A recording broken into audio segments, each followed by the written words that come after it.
partie de l'islam. C'est différent. Non, il n'y a pas de différent. Ah si, Il y a le petit djihad et le grand djihad. Il y a le djihad psychologique, spirituel, et il y a le... Oui. Sauf que le djihad militaire, le djihad guerrier, n'a jamais été supprimé. Et c'est un élément fondamental de l'islam. Et donc, les soldats du djihad sont considérés par tous les musulmans, qu'ils le disent ou qu'ils ne le disent pas, comme des bons musulmans.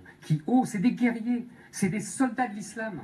Je sais que ça vous déplaît, mais c'est comme ça. C'est pas que ça nous déplaît. Mais si, on ne vit pas dans le même... ne sont pas considérés par tous les musulmans comme étant des bons musulmans. C'est absolument faux. Même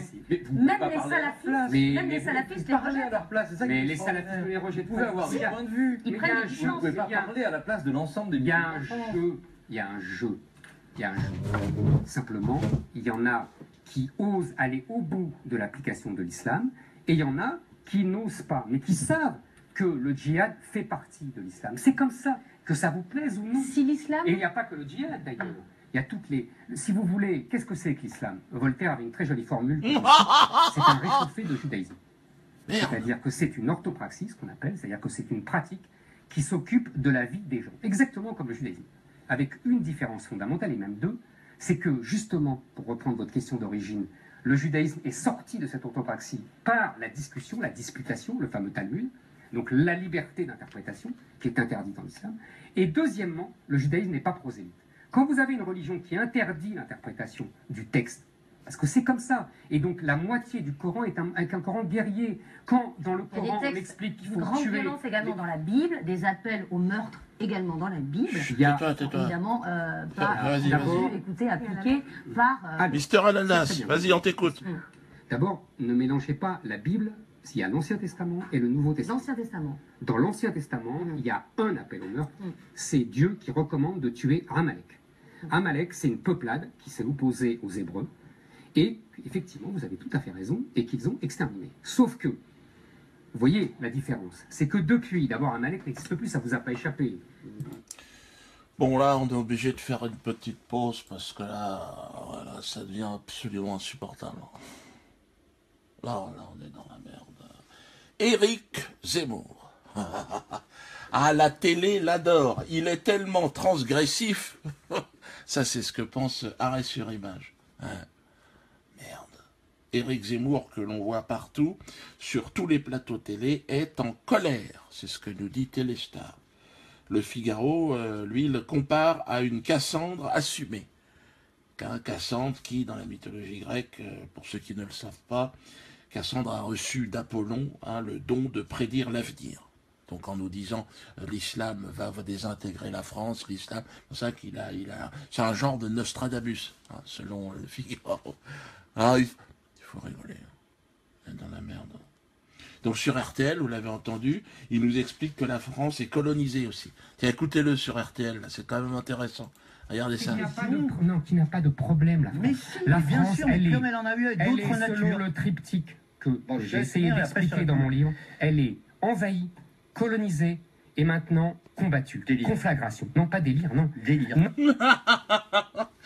Mais la France est colonisée, partie, bon, là on ne saura pas, enfin, les islamistes. Alors évidemment, là ça commence à poser quelques problèmes. Et tout ça, RTL, sur France 5, tout à l'heure il s'est exprimé, service public. L'essayiste, Éric Zemmour, se lâche. Là c'est parti. France colonisée, on est colonisé, on est en danger de mort. Donc l'essayiste, comme il aime à s'appeler, pardon, je suis tout ému parce que là ça va loin.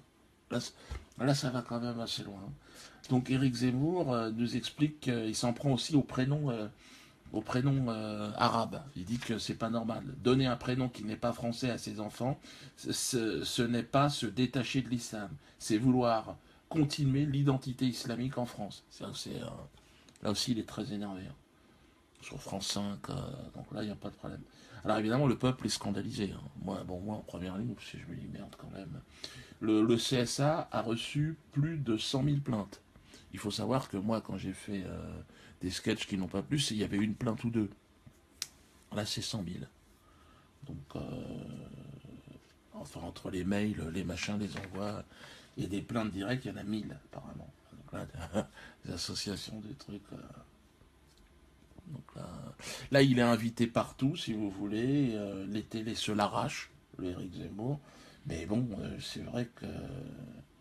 Bon, il y a quand même des gens qui se réveillent. Hein, à l'image, par exemple, je regardais ça tout à l'heure, ouais, tiens, de Bruno Mazur. Alors, qu'est-ce qu'il dit, Bruno? Bruno, il dit à Éric Zemmour, par rapport à l'histoire des prénoms, il dit Zemmour, c'est un nom français, ça? Casse-toi, pauvre con. Ah, il va un peu loin, mais il est un peu énervé aussi, hein, Bruno. Alors là, je tiens à dire que c'est très courageux de la part de Bruno Mazur, qui risque d'avoir un procès, lui, contrairement à Éric Zemmour. Parce que il dit la vérité, mais bon, comme il le dit un petit peu plus loin, à un moment donné, bon, Zemmour, c'est un prénom français, casse-toi, pauvre con. Là, Bruno, t'as fait fort. Là, il lui dit aussi, si un Zemmour disait sur les Juifs le 100e des abominations qu'il profère sur les musulmans, il passerait sa vie au tribunal. Ouais. Je peux en parler, hein. Je peux en parler, puisque d'ailleurs je pense que c'est plutôt Bruno Mazur qui va être devant un tribunal, hein, pour antisémitisme, hein, certainement. Et je peux le soutenir, mais je ne sais pas si ça va lui rendre service si je soutiens Mazur, mais bon, c'est chaud. Hein.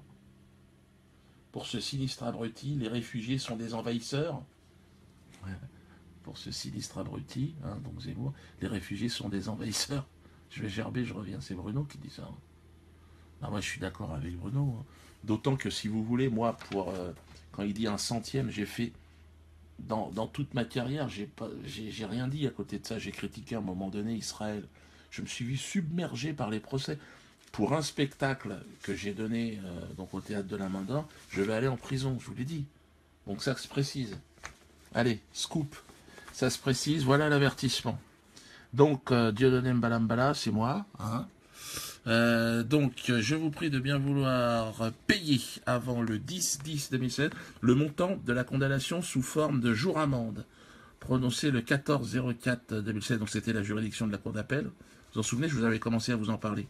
90 jours amende d'un montant de 100 € chacun, soit un total à régler de 9 000 €. À défaut de paiement du montant global, des jours amende, donc, à la date indiquée ci-dessus, donc le 10-10-2016, le ministère public fera procéder à votre incarcération. Alors, voilà, là c'est ça qui est intéressant. Le ministère public fera procéder à votre incarcération en vertu de l'article 10-25 du Code pénal. Je vous tiens à votre disposition pour tout renseignement complémentaire. Bon, moi je pense que je vais l'appeler. Comment il s'appelle? Il s'appelle Christian Tual, il est inspecteur. Moi je vais l'appeler quand même Christian pour savoir, parce qu'apparemment il me dit aussi... il reçoit l'expression distinguée. Attention, Christian, parce que si tu me distingues, si tu me donnes des considérations, ça peut être dangereux pour toi aussi. Hein. Donc tout ça c'est donc incarcération. Et j'en ai un deuxième. Allez, ça suffit pas. Là, il y a 9000, et là, pareil. Tout ça avant le 10-10. Là, c'est le même courrier. C'est toujours Christian Tual. Lui, il m'envoie l'expression de sa considération distinguée. Quelqu'un qui m'apprécie. Il ne peut pas le dire apparemment dans ses services, mais bon, il est tout à fait d'accord avec moi apparemment. Tout du moins, il m'exprime tout un tas de soutien. Mais toujours, le ministère public fera procéder à votre incarcération en vertu de l'article 10-25 du Code pénal. Alors, on va voir ce que c'est que l'article 10-25 du Code pénal. Tiens, je crois que j'ai regardé tout à l'heure. Article 10-25, t'es où? Voilà, article 10-25, il est là. Alors tiens, je vais le montrer. En cas de condamnation des peines, le montant global est éligible à l'expiration, d'accord. Le défaut total ou partiel de paiement de cela entraîne l'incarcération du condamné, d'accord. Pour une durée correspondant au nombre de jours amende impayés. Alors c'est là où, comme je vous l'avais dit... Donc je ne compte pas payer ces jours amende, donc je vais être incarcéré. Alors là, on est vraiment emmerdé. Si tu as quelque chose à dire, dis-le-moi. Hein, donc c'est parce que bon, c'est interactif, il y a des gens qui me parlent. Donc incarcéré pour un spectacle.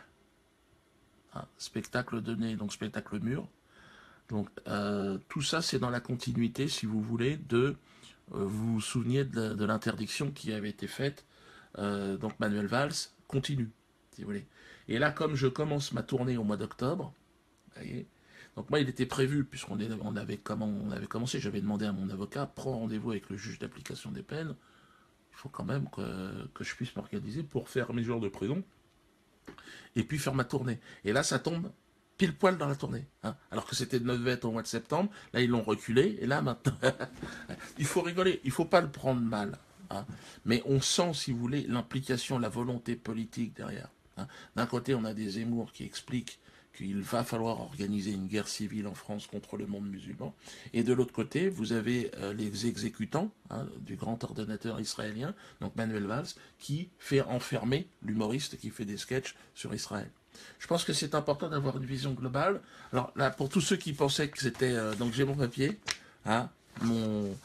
j'ai été accepté, j'ai été accepté à l'incarcération. Donc je vais vous tenir au courant. De toute façon, je vais appeler Christian Antoine pour savoir un peu comment on peut faire, comment on peut s'organiser. Mais le seul moyen, encore une fois, de soutenir ce que je peux représenter et la résistance que je peux représenter, c'est de venir voir mes spectacles. Contrairement à ce que vous propose l'État français, qui vous dit que je vais aller en prison pour un spectacle, le mieux c'est de venir me voir. Je serai en tournée là, à Nantes le 22 octobre. Alors si je ne suis pas emprisonné, il faut que je m'arrange avec le juge d'application des peines. Normalement, le juge d'application des peines, si vous voulez, il essaye de faire en sorte que vous puissiez exécuter vos peines de prison, comme je dois le faire, moi. Mais en fonction du travail, j'ai des gosses, j'ai un travail fixe, une adresse, on sait où me trouver. Mais moi, ils ne veulent pas d'arrangement, apparemment. Donc je vais les appeler, pour faire les jours de prison dans le cadre... Alors, je serai le 22 octobre à Nantes, quoi qu'il arrive. Mais entre-temps, dépêchez-vous de venir me voir. Là, c'est vrai que ça commence à être un petit peu tendu. Qu'est-ce que tu veux dire? Alors, par contre, tout ce qui est... on va voir, je peux demander une grâce présidentielle. Je peux me faire la malle. J'attends le moment où je vais au fourgon. Je fais le dingue, il m'envoie à l'hôpital. Je scie les barreaux.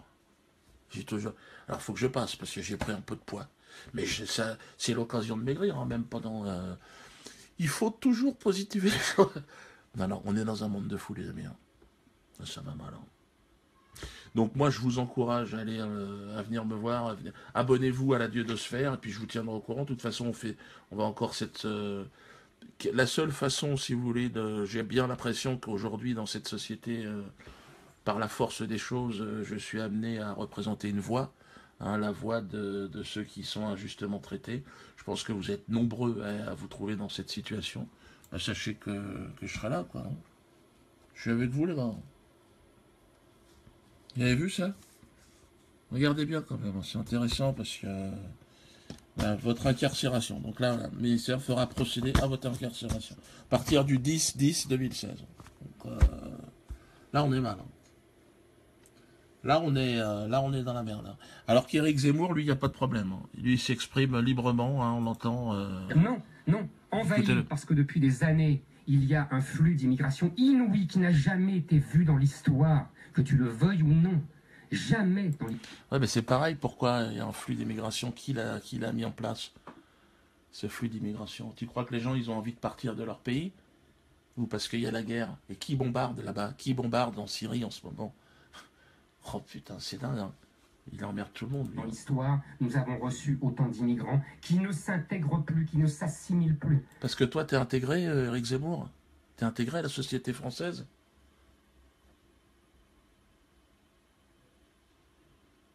Tu veux dire un prénom? Mais ton nom, il n'est pas français non plus. Je vais pas te cracher à la gueule, je m'appelle Mbala Mbala.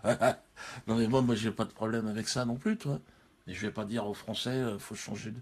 Parce que quand tu dis c'est une idée, moi je veux bien. Parce que le nom, apparemment Zemmour en arabe, ça veut dire olive. Donc normalement, s'il devait franciser son nom, il devait s'appeler Éric Olive. Mais là, pour lui, ça marche pas. Bien. Pour lui, ça marche pas. Pour lui, ça marche pas parce qu'évidemment, il y a eu un problème Et c'est chaud. La France soit une idée, une fois que tu es sûr de ton identité, une fois, parce que le général... Mais c'est quoi ton identité, Éric Zemmour? Quand t'appelles l'État israélien à venir régler le problème des attentats en France, il a dit qu'il faut s'inspirer d'Israël maintenant. De Gaulle, il dit, je me suis fait toujours une certaine idée de la France, mais il dit aussi, il est bon qu'il y ait des Français bruns, jaunes, noirs, mais il ne faut pas oublier que nous sommes d'abord un peuple de race blanche, de religion chrétienne et de culture gréco-romaine. C'est ça l'identité. Mais alors toi, Éric Zemmour, c'est bizarre. On parle du général de Gaulle qui parle des chrétiens. Bon, il se trouve que j'ai grandi dans cet univers-là, mais toi, Éric, alors à ce moment-là, est-ce que tu peux rester en France? La question que les gens vont se poser. Hein. Donc il ne s'est pas rapporté. Je te signale que quand Perfit était vivant, personne n'a osé lui dire que c'était pas une phrase de général de Gaulle. Alors maintenant c'est facile quand il est mort. Réponse de Nicolas Domenech. Non, c'est très grave, hein, parce que là on arrive à un niveau, si vous voulez. Moi, je vais être enfermé, je vais aller en prison pour un sketch qui est donné dans une salle de spectacle fermée où les gens ont payé, ont pris un ticket, ils vont en prison pour ça. Je vais aller en prison. Il est hors de question que je paye cette amende. Donc je vais aller en tôle. Ils m'ont dit, vous allez en tôle. À partir du 10-10. Et lui, vous l'entendez? Vous entendez ce qu'il raconte?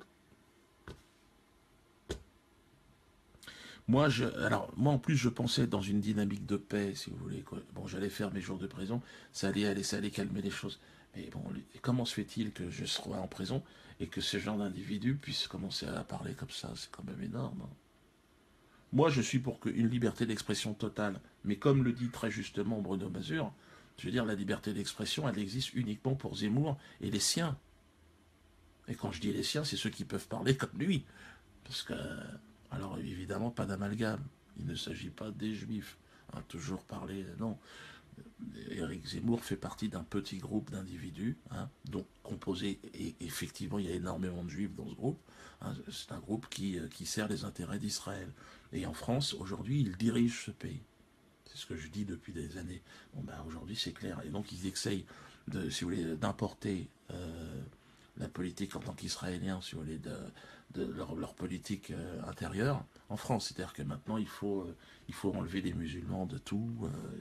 Il faut chasser les musulmans. En fait, il suffit de regarder ce qui se passe en Israël pour comprendre comment, en France, on va vivre dans quelques années. Quand vous avez un Premier ministre qui vous dit « je suis lié de manière éternelle à l'État d'Israël », bon, il n'y a pas tellement de surprise. Ce qu'il faut, c'est continuer, et puis il faut continuer. Je pense que par le rire, on a la possibilité déjà de retrouver une verticalité, quelque chose, vous voyez, une sorte d'inspiration. Là, on est dans la merde, quand même. On a, depuis l'histoire de lui, on n'a jamais été, effectivement, il a pas tort, il fait un transfert en psychologie, mais la France est aujourd'hui entièrement colonisée par le sionisme. Et Éric Zemmour devient le porte-parole maintenant officiel, il ne se cache plus. Lui, ses histoires de religion, il les gère chez lui. Ses enfants sont dans des écoles religieuses et tout, de juifs. Il mange comme un juif avec les deux frigos, tout ça. Mais par contre, il ne veut pas que les autres... et les chrétiens, bon, par exemple, je suis d'origine chrétienne et je vis dans un milieu chrétien. Pour l'instant, on a encore le droit d'être là. Mais je pense que ça n'a pas duré longtemps. Hein. Alors les musulmans, par contre, il faut tous les tuer. Hein. Ça, je pense que c'est ce qu'on comprend. Il dit que, de toute façon, un musulman, c'est par essence un soldat du diable. C'est ce qu'il dit. Hein. Moi, je ne trahis pas sa parole, sa pensée. Hein. Il le dit. Il le dit que, de toute façon, être un bon musulman, c'est être en guerre, c'est être un djihadiste. Donc, vous savez, moi, je dis au peuple, détendez-vous. Bien sûr qu'il vous provoque. Bien sûr que la parole d'Éric Zemmour est là pour que, dans les quartiers, des jeunes se radicalisent. C'est fait pour ça. Hein. Mais ne vous laissez pas prendre au jeu de la colère. Hein. C'est un piège. Il faut rire. Mais ça devient de plus en plus difficile. Hein. Moi, je vais en tôle. Hein. Donc, je rigole, mais il faut prendre sur soi quand même. Hein. C'est un exercice. Mais par rapport, vous savez, à tous ceux qui, avant nous, ont patiemment porté cette croix du Christ pour les chrétiens, mais pour un homme noir, c'était l'esclavage. Pour un Indien d'Amérique, ça a été l'extermination, la vraie, la seule, hein, l'extermination radicale des Indiens. Le peuple a entièrement disparu. Et puis, on doit être patient parce que l'humanité, c'est nous aussi, malgré ce que les autres en disent. Hein, on en fait partie. Hein. Donc, on va se revoir, les amis. Hein. On va se revoir. Je suis avant que je parte en tôle. Hein. Et puis finalement, comme dirait mon directeur de la publication, vous savez. Ah. Allez. parce que faut que je regarde le droit là, parce que à un moment donné...